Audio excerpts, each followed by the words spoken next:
কোটা সংস্কার দাবিতে বিক্ষোভ দমনে নিরীহ শিক্ষার্থীদের উপর অতিরিক্ত শক্তি প্রদর্শন করেছে আইনশৃঙ্খলা বাহিনী। অবিলম্বে কারফিউ প্রত্যাহার ও বিক্ষোভের সময় আটক শিক্ষার্থীদের নিঃশর্ত মুক্তি দিন। প্রতিটি মৃত্যুর বিষয়ে একটি পুঙ্খানুপুঙ্খ, কার্যকর, স্বাধীন এবং নিরপেক্ষ তদন্ত পরিচালনা করতে জাতিসংঘের সঙ্গে কাজ করতে হবে, এমন সব দাবি জানিয়ে প্রধানমন্ত্রী শেখ হাসিনাকে খোলা চিঠি দিয়েছে আন্তর্জাতিক মানবাধিকার সংগঠন অ্যামনেস্টি ইন্টারন্যাশনাল। সংগঠনটির মহাসচিব অ্যাগনেস ক্যালামার্টেরের লেখা ওই চিঠিটি মঙ্গলবার অ্যামনেস্টি ইন্টারন্যাশনালের ওয়েবসাইটে প্রকাশ করা হয়েছে। কোটা সংস্কার আন্দোলনে সহিংসতায় ১.৫ শতাধিক নিহতের ঘটনায় সরকারের সমালোচনায় সোচ্চার হয়েছে আন্তর্জাতিক সম্প্রদায়। জাতিসংঘ, ইউরোপীয় ইউনিয়নের পাশাপাশি কণ্ঠ সোচ্চার করেছে human rights watch, amnesty international সহ আন্তর্জাতিক মানবাধিকার সংগঠনগুলো। প্রধানমন্ত্রীকে লেখা চিঠির শুরুতে ক্যালামার্ট লিখেছেন, বাংলাদেশে কোটা সংস্কার আন্দোলনে সাম্প্রতিক সহিংস দমনাভিযানের বিষয়ে গভীর উদ্বেগ নিয়ে আমি আপনাকে লিখছি। সহিংসতা বন্ধ, ন্যায় বিচার নিশ্চিত করা এবং বিক্ষোভের সময় ২০০ জনের বেশি মানুষের মৃত্যুর জন্য জবাবদিহি নিশ্চিত করতে জরুরি ও দৃঢ় পদক্ষেপ গ্রহণের জন্য আপনার প্রতি আহ্বান জানাচ্ছি।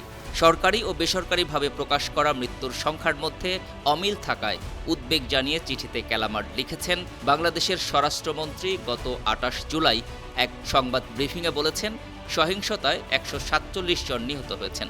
যদিও বেসরকারি সূত্র অনুযায়ী সহিংসতায় কমপক্ষে ২১১ জনের মৃত্যু হয়েছে। চিঠিতে বলা হয়, এটা বাংলাদেশের ইতিহাসে সবচেয়ে প্রাণঘাতী বিক্ষোভ দমনাভিযানের অন্যতম হয়ে উঠেছে। বিক্ষোভ শান্ত করতে দেশজুড়ে পুলিশের পাশাপাশি র্যাব, বিজিবি ও সেনাবাহিনী মোতায়েন করা হয়েছে। অনেক বেশি মৃত্যুর এ সংখ্যা বিক্ষোভ ও ভিন্ন মতের প্রতি বাংলাদেশি কর্তৃপক্ষের চরম অসহিষ্ণুতার দুঃখজনক অধ্যায় হয়ে উঠেছে।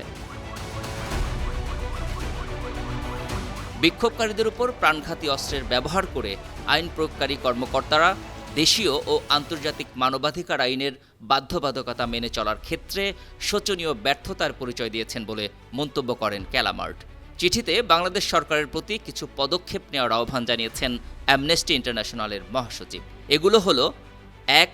অবিলম্বে সম্পূর্ণরূপে কারফিউ প্রত্যাহার, সামাজিক যোগাযোগ মাধ্যমগুলো ব্যবহারের জন্য উন্মুক্ত করে দেয়া, ভবিষ্যতে বিক্ষোভ দমনে কারফিউতে দেখা মাত্রই গুলি করার নির্দেশ ও ইন্টারনেট বন্ধ করা হবে না বা অন্যান্য মৌলিক অধিকারগুলো লঙ্ঘন করা হবে না, এমন নিশ্চয়তা প্রদান করতে হবে।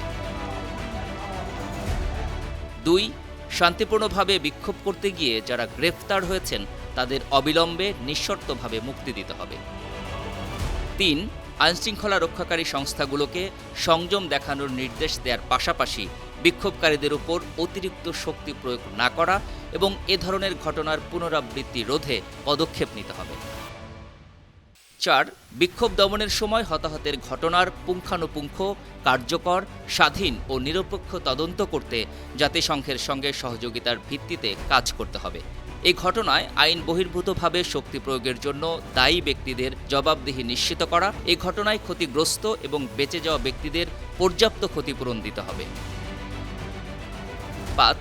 বাংলাদেশের সংবিধান এবং মানবাধিকার বিষয়ক আন্তর্জাতিক মানদণ্ড মেনে শান্তিপূর্ণ সমাবেশের অধিকার ও মত প্রকাশের স্বাধীনতার সুরক্ষার নিশ্চয়তা প্রদান এবং এক্ষেত্রে যেসব আইনি বাধা রয়েছে, যেমন সাইবার নিরাপত্তা আইন ও ফৌজদারি কার্যবিধির ১৪৪ ধারা বিলুপ্ত করতে হবে।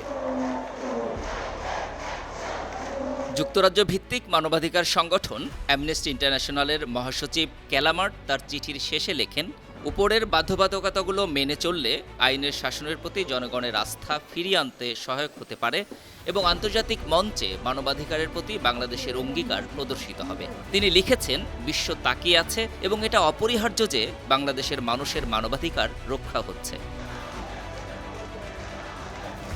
International desk, ৫২ TV.